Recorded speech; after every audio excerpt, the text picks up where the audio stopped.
रुक करेंगे अगली खबर की ओर, जहां पे आपको बता दें कि प्रधानमंत्री नरेंद्र मोदी ने आज वीडियो कॉन्फ्रेंसिंग के माध्यम से शिक्षक पर्व के पहले सम्मेलन को संबोधित किया है।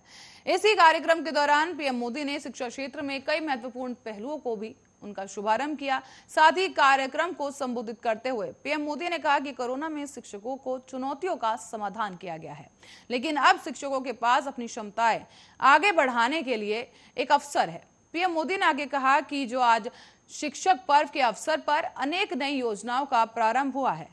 साथ ही आपको बता दें कि ये इनिशिएटिव इसलिए भी अहम है क्योंकि देश अभी आजादी का अमृत महोत्सव मना रहा है। आजादी के 100 साल पूरे होने पर भारत कैसा होगा, इसके लिए संकल्प ले रहा है। साथ ही आपको बता दें कि इस दौरान पीएम मोदी ने कहा कि आप सभी प्रशंसा के पात्र हैं।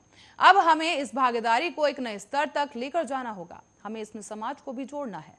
पीएम मोदी ने आगे कहा कि आज एक और देश के पास बदलाव का वातावरण है, तो वहीं साथ ही कई नई राष्ट्रीय शिक्षा नीति जैसे आधुनिक और भविष्य की नीतियां भी हैं। इसीलिए पिछले कुछ समय से देश लगातार एजुकेशन सेक्टर में एक के बाद एक नए निर्णय ले रहा है, एक बड़ा बदलाव होते देख रहा है। ऐसे में देश ने सबका साथ, सबका विकास, सबका विश्वास के साथ सबका प्रयास का जो संकल्प लिया है, वो विद्यांजलि 2.0 उसके लिए एक जीवित प्लेटफॉर्म की तरह है।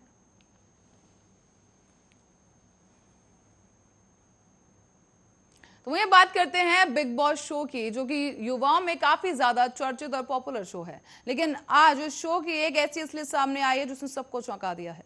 दरअसल बिग बॉस पर यूं तो कई बार बायस्ड होने के आरोप लगते आए, कभी शो पर स्क्रिप्टेड होने का आरोप लगा, तो कभी शो के मेकर्स पर कुछ कंटेस्टेंट्स के प्रति फेवरिज्म करने का आरोप लगा। पर इस बार शो की ही एक कंटेस्टेंट अक्षरा ने शो को लेकर एक बड़ा खुलासा कर डाला है। हाल ही में बिग बॉस ओटीटी से एलिमिनेट हुई अक्षरा सिंह ने शो को लेकर एक बड़ा खुलासा कर दिया है, जो बिग बॉस पर कई सवाल खड़े कर रहा है। बिग बॉस के एक फैन पेज पर अक्षरा सिंह का एक वीडियो तेजी के साथ वायरल हो रहा है। वीडियो में अक्षरा ने खुलासा किया कि जिन ऑडियंस के सवालों को लेकर करण जौहर ने उन्हें लताड़ा था, वो दरअसल लोग दर्शक नहीं थे बल्कि टीम के ही मेंबर थे। अक्षरा वीडियो में ये कहते हुए नजर आई कि लोगों को दर्शक बनाकर सवाल पूछवाए गए हैं, वो कुछ लोग टीम ही मेंबर हैं और वो कई ऑडियंस नहीं थे।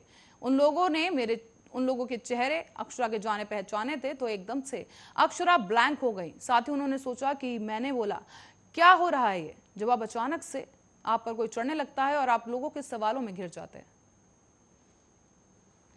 दर्शक बना के क्वेश्चन पूछवाया गया, वो कुछ लोग टीम के ही लोग हैं, वो कोई ऑडियंस नहीं थी।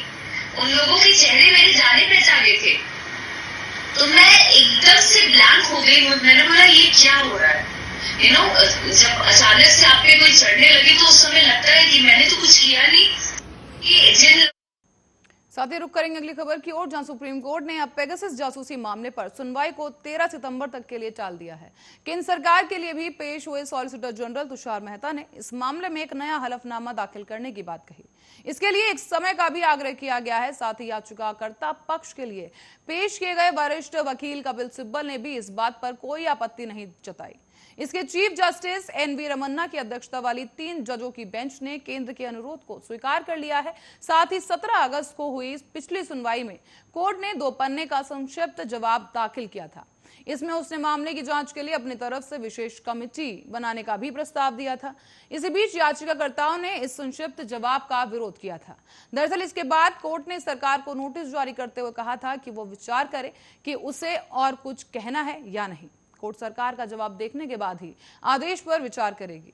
साथ ही आपको बता दें कि पिछली सुनवाई में केंद्र की तरफ से पेश किए गए सॉलिसिटर जनरल तुषार मेहता ने विस्तृत हलफनामा देने में असमर्थता जताते हुए कहा था कि याचिकाकर्ता चाहते हैं कि सरकार ये बताए कि वो कौन सा सॉफ्टवेयर इस्तेमाल करती है या कौन सा नहीं। राष्ट्रीय सुरक्षा के हित में ये सब हलफनामे के रूप में नहीं बताया जा सकता।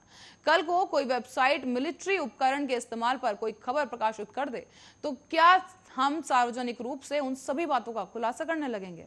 सॉलिसिटर जनरल ने विशेषज्ञ कमेटी के गठन पर भी जोर देते हुए कहा, सरकार ये नहीं कह रही कि वो किसी को कुछ नहीं बताएगी, लेकिन कुछ बातें सार्वजनिक तौर पर हलफनामा दायर कर नहीं बताई जा सकती। भारत सरकार को कमेटी बनाए दिए जाने पर सरकार कमेटी को हर बात बताएगी, वो कमेटी कोर्ट को रिपोर्ट देगी।